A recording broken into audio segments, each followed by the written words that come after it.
जैन धर्म के उदय के बारे में आज हम लोग बात करते हैं। कहा जाता है कि 5वीं या 6ठी शताब्दी ईसा पूर्व मध्य गंगा के मैदानों में 62 धार्मिक संप्रदायों का उदय हुआ था। 62 धार्मिक संप्रदायों का, जिसमें जैन धर्म और बौद्ध धर्म आए सामने, क्योंकि इन धर्मों का मेन मकसद था वैश्य और शूद्रों की स्थिति को सुधारना। अब समझ में आता है कि जैन धर्म का उदय हुआ क्यों था। पहले इसके बारे में छोटी सी कहानी हम लोग सुनेंगे। देखो, 4 वर्णों में विभाजित था, इसमें ब्राह्मण, क्षत्रिय, वैश्य और शूद्र। ठीक, 4 धर्म में था, जिसमें ब्राह्मण का काम होता था पढ़ाई लिखाई का जोखा संभालना, क्षत्रियों का काम होता था युद्ध करना, ठीक, और वैश्य का काम होता था व्यापार करना, शूद्र का काम होता था साफ सफाई के नीचे इत्यादि काम देखना, खेती बाड़ी देखना। ठीक है ना।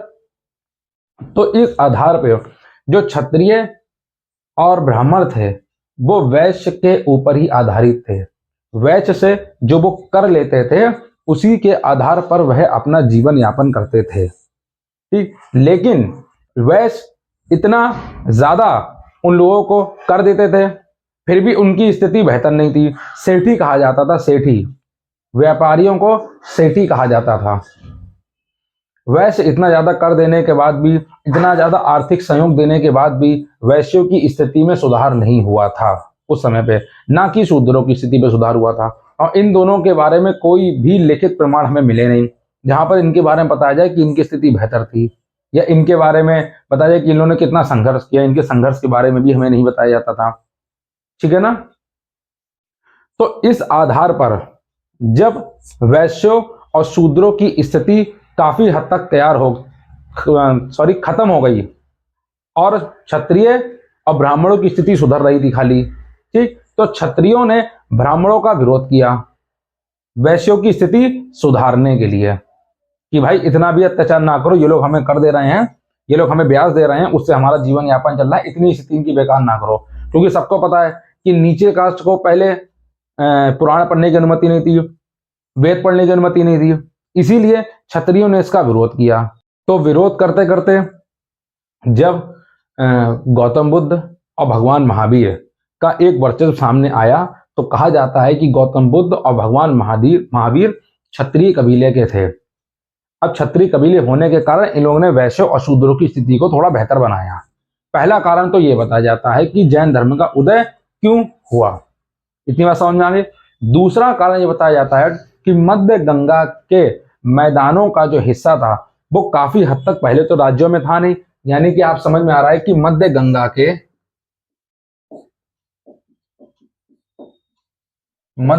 के जो मैदान थे वो 500 ईसा पूर्व तक तो जंगल थे, और जंगल की कटाई के लिए हमें किसका इस्तेमाल करना पड़ता था? लोहे का। किसका इस्तेमाल करना पड़ता था? लोहे का इस्तेमाल करना पड़ता था। एक सेकंड रुकिएगा। ठीक है, तो जंगल की कटाई के लिए हमें किसका इस्तेमाल करना पड़ता था? लोहे का। और उस समय में लोहे के कोई भी औजार पाए नहीं गए। उस टाइम पे मिट्टी के औजार देखे गए, तांबे के औजार देखे गए, ठीक, लेकिन उससे जंगल के जो बड़े बड़े पेड़ थे उनकी कटाई होना संभव नहीं थी। ठीक, बाद में गंगा के जो मैदान थे उनकी मिट्टी जो थी नम पड़ी, नम पड़ने के कारण वहां पे लोहे के औजार देखे गए। इसके लोहे के औजार देखे गए। जब लोहे के औजार देखे गए तब लोहे के औजार सामने आया, तब वो लोगों ने जंगलों की कटाई करी। तो दूसरा एक उद्धव कारण माना जाता है कि कृषि जब बढ़ी, जब लोहे के औजार सामने आए तो वहां पर कृषि बढ़ी, राज्य बने। जब जंगलों की सफाई हुई तब शहर बने, राज्य बने। तो उन लोगों ने पूर्वी उत्तर प्रदेश और बिहार तक अपना साम्राज्य स्थापित करने की घोषणा करी, मतलब अपने स्थापित करने का उन्होंने फैसला लिया कि यहाँ पे अपना हम राज्य बनाएंगे। जब जंगल कटे, सफाई हुई, राज्य बने, तो वहां पे बहुत से राज्य बने। कौन कौन से राज्य बने? पाटलिपुत्र बना, भागलपुर में चंपा बना, भागलपुर में कौन सा बना? चंपा आया, ठीक, और भी पाटलिपुत्र बना, राजगृह बना। ये पाटलिपुत्र जो है ये पटना का ही पुराना नाम था। बिहार की राजधानी जो पटना, उसका नाम ही पाटलिपुत्र था। तो दूसरा उद्धव का कारण ये माना गया कि पाटलिपुत्र बना, राजगृह बना, चंपा बना, ऐसे कुछ राज्यों का उदय हुआ। राज्यों का उदय किया किसने? जो गौतम बुद्ध और महावीर, इन लोगों ने ही, जो क्षत्रिय कबीले के थे, इन लोगों ने ही वैश्य और शूद्र की स्थिति को संभाला। सबसे ज्यादा जो आर्थिक समर्थन था वो वैश्यों ने दिया महावीर को। जैन धर्म के 24वें तीर्थकर थे महावीर। उन लोगों ने व्यापार किया, कृषि करी, उससे जो पैदा हुआ उन्होंने सारा का सारा महावीर के ऊपर लगाया। क्यों लगाया? क्योंकि उन्हें सम्मान दिया गया, उन्हें इज्जत दी गई, उनके वर्चस्व को बढ़ावा दिया गया। ठीक बात समझ में आ रही? उनके वर्चस्व को बढ़ावा दिया गया, जो कि ब्राह्मणों ने वर्चस्व को बढ़ावा नहीं दिया था उनके, इसलिए उन्होंने एक अलग अपना संप्रदाय बनाया। क्योंकि जैन धर्म किसी भी जात प्रथा पे बिलीव नहीं करता है, उसका कहना है कि सब समुदाय एक जैसे ही हैं, ठीक है ना। तो इसीलिए आर्थिक समर्थन दिया वैश्यों ने, शूद्रों की स्थिति बेहतर हुई, इसलिए पूर्वी उत्तर प्रदेश और बिहार में जैन धर्म का उदय हुआ, ठीक है ना। पूर्वी उत्तर प्रदेश और बिहार में पूरे जैन धर्म का उदय हुआ, ठीक है ना। अब बात करते हैं महावीर की। महावीर का सीधा सा एक उद्देश्य था कि इंसानियत को जिंदा रखना है, जात धर्म में बिलीव नहीं करना है, जाति धर्म को बढ़ावा नहीं देना है कि हम ब्राह्मण हैं, हम क्षत्रिय हैं, वैश्य हैं, हम शूद्र हैं, उसको नीचे दिखाओ, उसको ऊपर उठाओ। ये चीजें महावीर ने पूरी तरीके से खत्म करने की पूरी कोशिश करी थी। बस इसी का एक कारण था कि हम लोगों का जैन धर्म का उदय हुआ, समझ गए। अब हम लोग दूसरी बात करने जा रहे हैं महावीर के बारे में। तो बात सुनो, जैन धर्म के जो पहले, डस्टर कहां गया, जैन धर्म के जो संस्थापक थे वो ऋषभ देव थे। दूसरे नंबर पे अजीतनाथ हैं, तीसरे नंबर पे संभवनाथ हैं, चौथे नंबर पे शपार्शनाथ हैं, पांचवें नंबर पे नहीं है ये, तीसरे नंबर पे है संभवनाथ। संभवनाथ कौन से? तीसरे नंबर पे आए थे। जो महत्वपूर्ण है 24 तीर्थ का, लेकिन हमने महत्वपूर्ण आपको सिर्फ लिखवाए हैं, इंपॉर्टेंट लिखवा देना है, क्योंकि सब आपको याद करना मुश्किल पड़ेगा, एग्जाम टाइम में इतना आप नहीं समझ पाओगे। 24 में जो थे और मोस्ट इंपॉर्टेंट होते महावीर थे, इन्हीं ने जैन धर्म का सबसे अधिक प्रचार किया। 23वें नंबर पे थे पार्श्वनाथ, 22वें नंबर पे थे अरिष्टनेमी, 21वें नंबर पे नामीनाथ। ठीक, ये जैन धर्म के प्रमुख तीर्थकर हैं। इनके ये प्रतीक चिन्ह हैं। कौन सा चिन्ह है? प्रतीक चिन्ह। यानी ऋषभ देव का प्रतीक चिन्ह सांड था, अजीतनाथ का प्रतीक चिन्ह हाथी था, संभवनाथ का घोड़ा था, पार्श्वनाथ का स्वास्तिक था। ठीक, और 16वें नंबर के आते हैं शांतिनाथ। इनका प्रतीक चिन्ह क्या था? हिरण था। ये लिख लेना पॉइंट बना के। नामीनाथ, ये इनका प्रतीक चिन्ह क्या था? नीलकमल था। अरिष्टनेमी का क्या था? शंख था। पार्श्वनाथ का क्या था? सर्प था। महावीर का क्या था? सिंह था। ठीक, तो हम यहां से एक पॉइंट डाल के लिखेंगे कि जैन धर्म के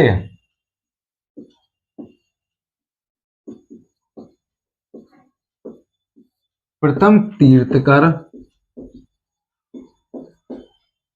ऋषभ देव हैं। ठीक, और अंतिम कौन है? अंतिम है महावीर। अंतिम कौन है बेटा? महावीर। जैन धर्म के अंतिम तीर्थकर है महावीर। ठीक, ऋषभ देव ने इसकी स्थापना भली कर दी थी, लेकिन इसको आगे बढ़ाने का सबसे ज्यादा काम जो था महावीर ने किया और पार्श्वनाथ ने किया। ये 23वें तीर्थकर थे, ये भैया 24वें तीर्थकर थे।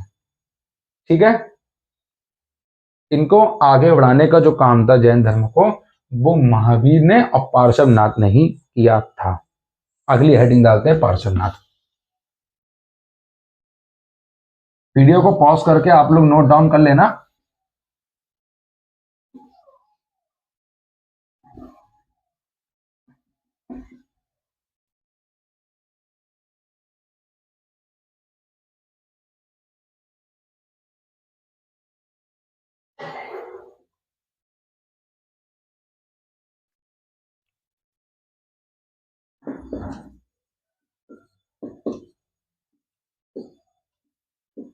इनके बारे में एक छोटी सी कहानी है।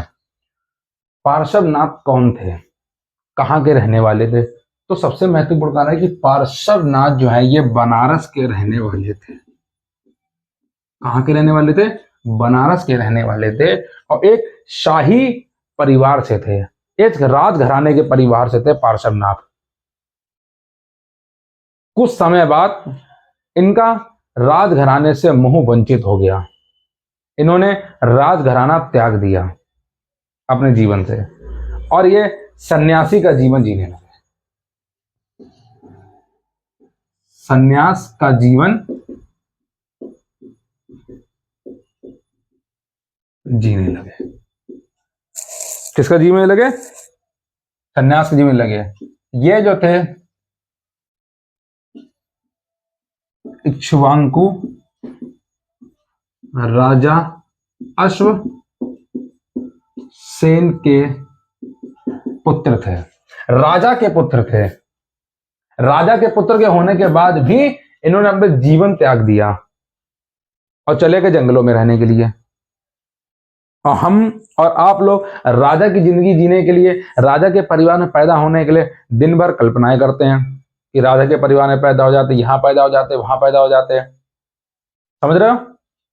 और ये खुद राजा के परिवार से थे, फिर भी इन्होंने अपना घर त्याग दिया और चले गए। किस उम्र में चले गए थे? 30 वर्ष की आयु में। 30 वर्ष की आयु में घर त्यागा। इस टाइम जिंदगी मौज की थी, त्याग दिया घर। जब ज्ञान की प्राप्ति हुई तो इन्होंने कुछ महाव्रत दिए। कौन कौन से महाव्रत दिए? इन्होंने 5 महाव्रत दिए। इन्होंने कहा कि चोरी नहीं करना, सभी को पता है चोरी ना करना वरना बहुत मार पिटेगी। दूसरा इन्होंने कहा है कि अहिंसा, हिंसा मत करना।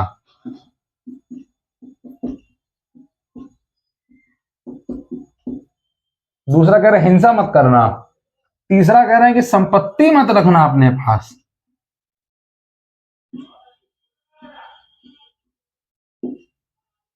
समझ रहे हो? चोरी ना करना, हिंसा ना करना, संपत्ति ना रखना, बचा ही क्या जीवन में? क्या बचा बताओ? महावीर तो दिए इन्होंने कि हिंसा मत करो, चोरी मत करो, संपत्ति मत रखो, झूठ मत बोलो।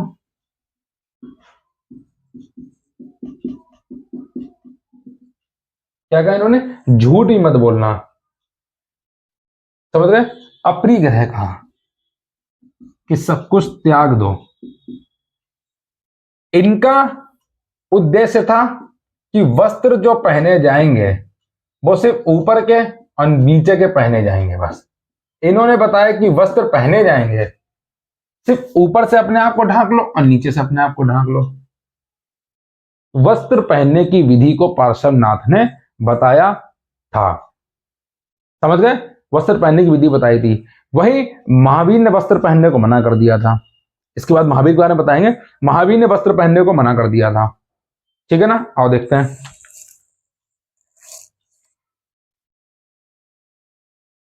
अब अगली हेडिंग डालो महावीर की। जैन धर्म के 24वें तीर्थकर महावीर। इनके बारे में एक बार लिख देना, ये जैन धर्म के 23वें तीर्थकर थे। कौन से तीर्थकर थे? जैन धर्म के 23वें तीर्थकर थे ये भैया। आइए अब आपको बताएं क्षम कहानी पूरी। इतनी बार में इसकी पार्श्वनाथ के बारे में इतनी बातें समझ ली।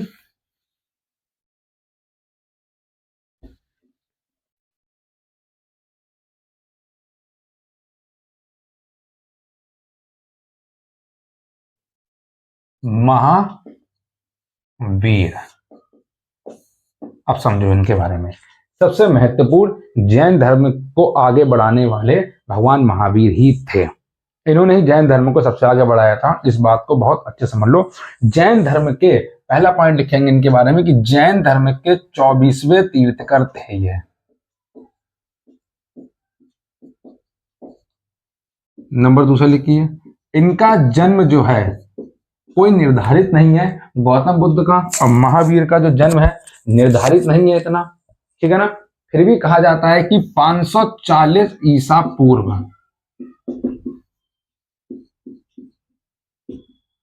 कुंडग्राम वैशाली में हुआ था इनका जन्म। अभी इनके बारे में पूरी कहानी बताएंगे, पहले लिख लेंगे। कुंडग्राम वैशाली में हुआ था। इनके जो पिता थे, इनकी माता थी, इनके बारे में लिखें। इनके जो पिता थे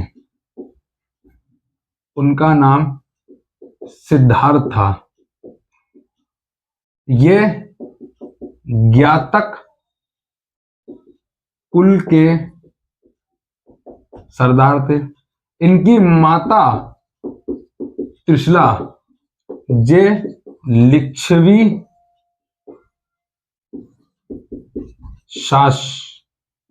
शासक चेतक की बहन थी। इनके बचपन का जो नाम था वह वर्धमान था।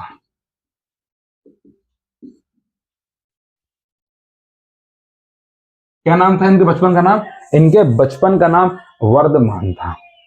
ठीक, इतनी बात आई थिंक आप लोग के समझ में आ गई होगी महावीर के बारे में। अब सुनो, महावीर ने अपने सिद्धांत कौन से दिए?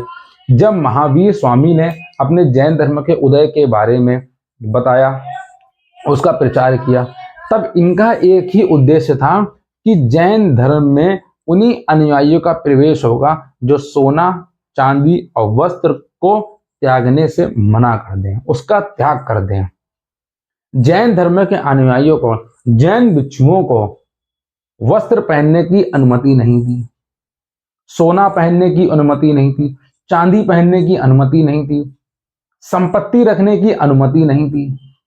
इन लोगों को कहा गया था कि पूरी तरीके से इन सबको त्याग दिया जाए और एक सादा और शुद्ध जीवन बिताया जाए, सादा और शुद्ध जीवन बिताया जाए। यही जैन धर्म में महावीर स्वामी का एक उद्देश्य था।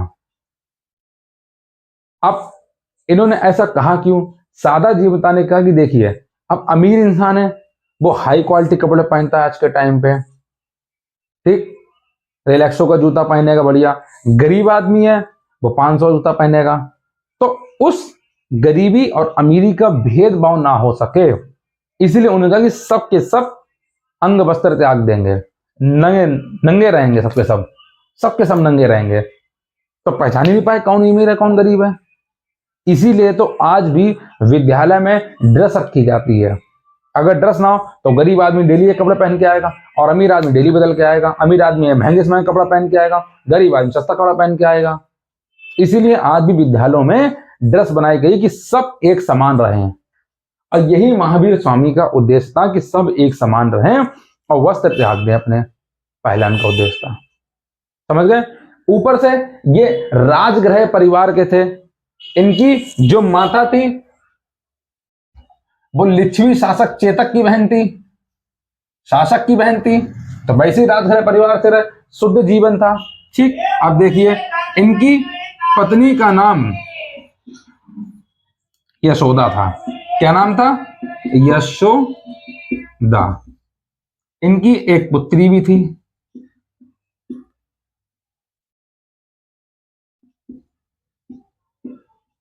अनुजा।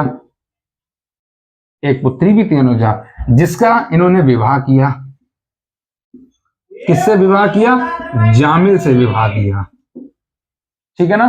जामिल से इन्होंने इसका विवाह किया। ठीक, त्रिशला ने अपनी पुत्री का विवाह किया। किससे किया? बिंबिसार से किया। बिंबिसार से विवाह किया अपनी पुत्री का। अब इनका परिवार मगध राज्य के शाही परिवार से जुड़ गया। शाही परिवार से इनका परिवार जुड़ गया महावीर का। उसके बाद भी पता नहीं क्या दिमाग में आया, जो गृह त्याग के चले गए सन्यास की ओर। फिर भी इन्हें संतुष्टि नहीं मिली, फिर भी इन्हें संतुष्टि नहीं मिली। उसके बाद 30 वर्ष की आयु में, 30 वर्ष की आयु में सच की तलाश में, कहा जाता है सच की तलाश में, इन्होंने अपने बड़े भाई नंदीवर्धन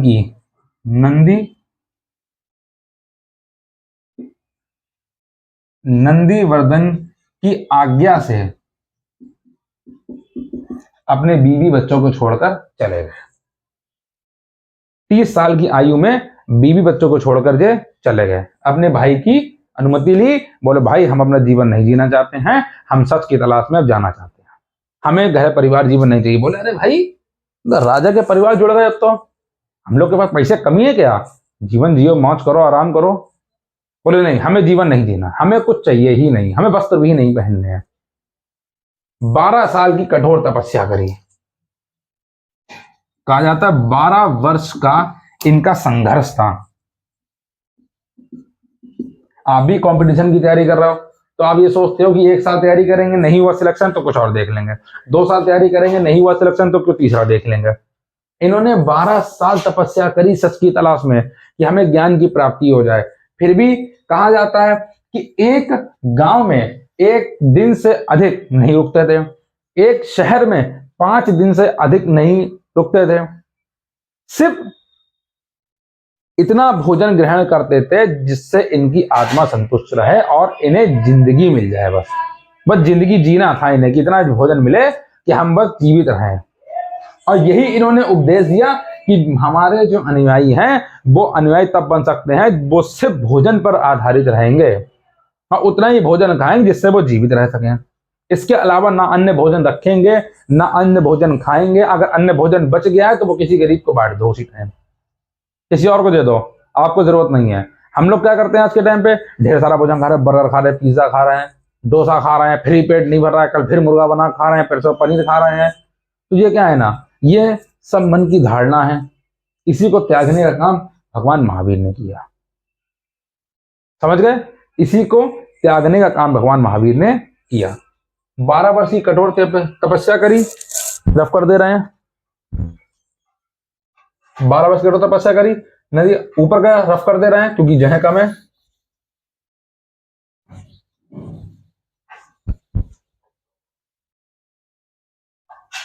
कहा जाता है कि जम्भिक के समीप, जम्भिक के समीप त्रजुपालिका, अगर राइटिंग कुछ मिस्टेक हो तो मुंह से बोलने लिख लेना, त्रजुपालिका नदी के तट पर, नदी के तट पर इन्हें साल वृक्ष के नीचे, साल वृक्ष के नीचे ज्ञान की प्राप्ति हुई।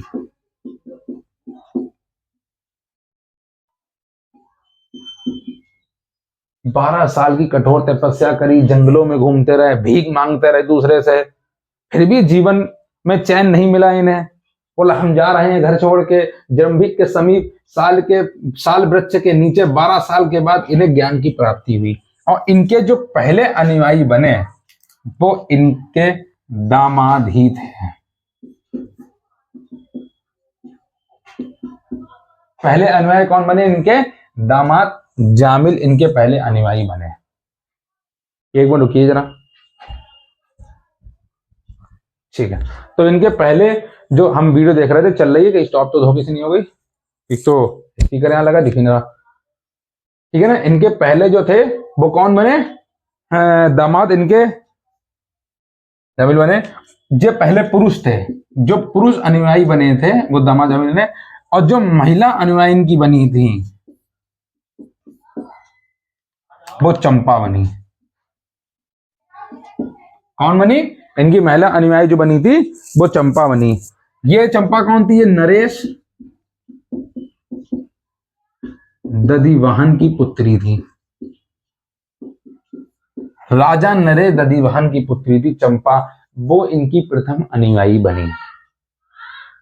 समझ गए? इतनी बात मेरे हिसाब से आप लोगों की समझ में आ गई है महावीर के बारे में। बहुत आहिस्ता बता रहे हैं इसीलिए, क्योंकि पहले क्लास थोड़ी तेज कर दी थी, बाद में हल्की कर दी है, क्योंकि यहाँ पे समझना इंपॉर्टेंट है, यहीं से क्वेश्चन बनेंगे सबसे ज्यादा। ठीक, अब आपको हम छोटी सी कहानी बता रहे, सुनो। पार्श्वनाथ जो थे, 23वें तीर्थकर कौन थे? पार्श्वनाथ। यह आपको हम बार बार इसलिए बोलते ताकि आपको याद हो जाए। 23वें तीर्थकर पार्श्वनाथ थे। इनके जो पूर्ववर्ती थे तीर्थकर, उनका जो उद्देश्य था, इनका जो उद्देश्य था वो लगभग सामान्य था, ठीक। लेकिन सबसे बड़ा जो अंतर बताया गया पार्श्वनाथ ने ग्रह वस्त्र त्यागने की अनुमति नहीं दी। उन्होंने कहा कि ऊपर के वस्त्र और नीचे के वस्त्र आप पहनिए। वहीं महावीर ने कहा वस्त्र त्यागने की अनुमति हम देंगे, भाई हमारे नियम का पालन करना है तो वस्त्र का त्याग करना पड़ेगा, वस्त्र त्याग तो करने पड़ेंगे। ठीक,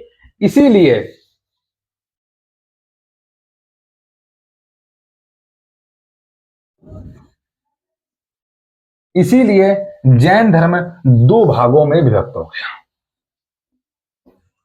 विभक्त होने से पहले हम कुछ पॉइंट्स बताएंगे कि इन्हें ज्ञान की प्राप्ति के बाद इन्होंने उपदेश कौन कौन से दिए। सेम उपदेश दिए इन्हें, कोई अधिक उपदेश ज्यादा अच्छे नहीं दिए। इन्होंने कहा उपदेश दिए,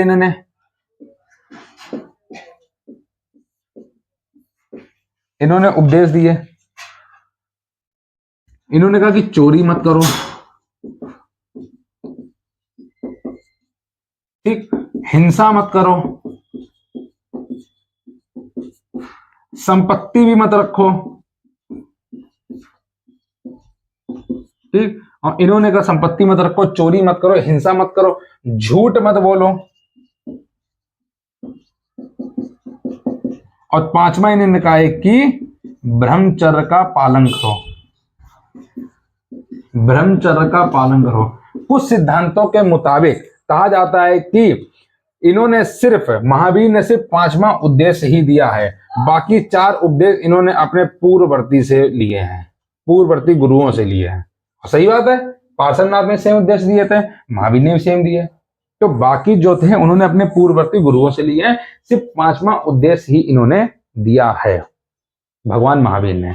ठीक है ना, इतनी बात आपको समझ आ गई। इन्होंने बताया कि जैन धर्म में ईश्वर की मान्यता नहीं थी, ईश्वर की मान्यता नहीं, जैन धर्म में ईश्वर की मान्यता नहीं है, ईश्वर के नियमों को नहीं माना जाता है बिल्कुल भी, यहां पर आत्मा की मान्यता है। काहे की मान्यता? आत्मा की मान्यता है। जैन धर्म में ईश्वर की, ये आप लोग जैसे हम पॉइंट छोटे लिख रहे हैं, आप लोग पॉइंट बड़े लिखिएगा, हम बेहतर कर लेंगे क्लास, लेकिन क्लास बहुत लंबी चली जाती है इसलिए हम ज्यादा लिखते नहीं है, हम बोलते ज्यादा इसलिए क्योंकि आप लोग बेहतर कर लें। जैन धर्म में ईश्वर की मान्यता नहीं थी, आत्मा की मान्यता थी। समझ गए आगे? अब हम आपकी वही कहानी वापस लेके जाते हैं कि जब पार्श्वनाथ ने वस्त्र पहनने को कहा, पूरे नहीं, सिर्फ ऊपर के और नीचे के वस्त्र पहनने को कहा, वहीं महावीर ने वस्त्र त्यागने को कहा। दोनों के बीच युद्ध तो नहीं हुआ, दोनों के बीच बात नहीं बनी, इसीलिए जैन धर्म दो संप्रदायों में बट गया। कितनी संप्रदायों में बट गया? जैन धर्म दो संप्रदायों में बट गया। एक आया दिगंबर, ये नग्न रहते थे,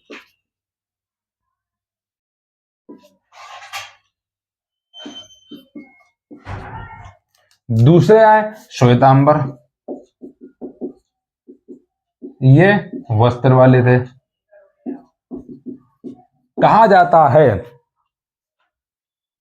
जाता है कि दिगंबर जो हैं ये कर्नाटक की तरफ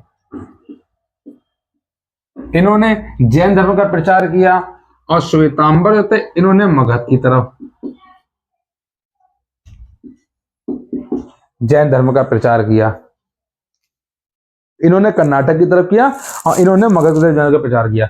इसी कारण इनके कुछ राजाओं से संबंध स्थापित हुए जिन्होंने जैन धर्म को अपनाया। कौन कौन थे वो? चंद्रगुप्त मौर्य मिला,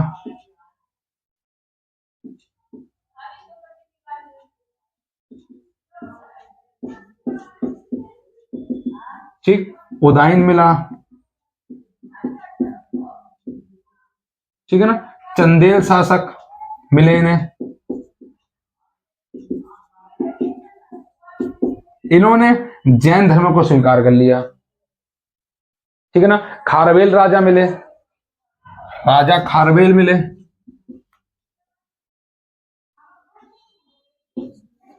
इन्होंने जैन धर्म स्वीकार कर लिया, ठीक। जब इसका विस्तार होना चालू हो गया था, मेरे हिसाब से इतनी बात आप लोग समझ गए होंगे, ठीक। एक लास्ट कहानी बताने जा रहे हैं कि जैन धर्म विभाजन हुआ, और विभाजन होने के कारण क्या थे और उसके बाद जैन धर्म का हुआ क्या अंत में, ठीक है ना। एक और बात बताएंगे कि महावीर के खत्म होने के बाद कहा जाता है 12 वर्षों तक भीषण अकाल पड़ गया था, किसी ने जैन धर्म का प्रचार नहीं किया। एक और इंदर भी कहा जाता है कि जो श्वेतांबर थे वो श्वेतांबर जो थे वो दिगंबर के बारे में कहते कि इन्हें प्रचार नहीं किया, जो दिगंबर थे वो कहते थे कि श्वेतांबर ने प्रचार नहीं किया। इन दोनों में से कोई प्रचार करना बंद कर दिया गया था।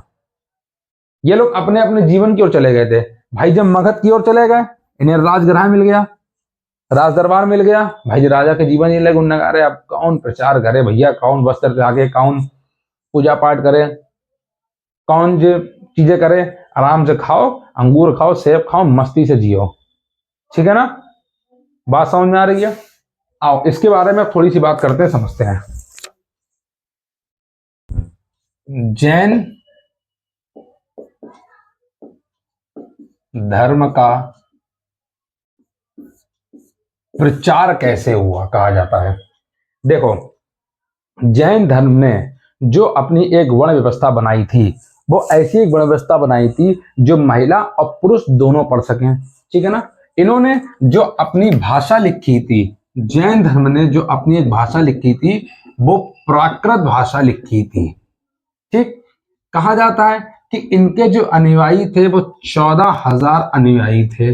बहुत बड़ी संख्या नहीं थी इनकी अनुयायियों की, क्योंकि जैन धर्म ने ब्राह्मणवाद से अलग कोई अन्य संप्रदाय नहीं बनाया, कोई अन्य नियम नहीं बनाया, इसीलिए इनके अनुयायी ज्यादा नहीं जुड़ पाए, इनसे लोग प्रभावित नहीं हो पाए। चंद्रगुप्त मौर्य कहा जाता है कि चंद्रगुप्त मौर्य ने जैन धर्म को ज्वाइन किया, जैन धर्म अपना लिया था, अंतिम अपना जीवन जैन धर्म में ही बिताया था। चंद्रगुप्त मौर्य ने इन्हें संरक्षण दिया,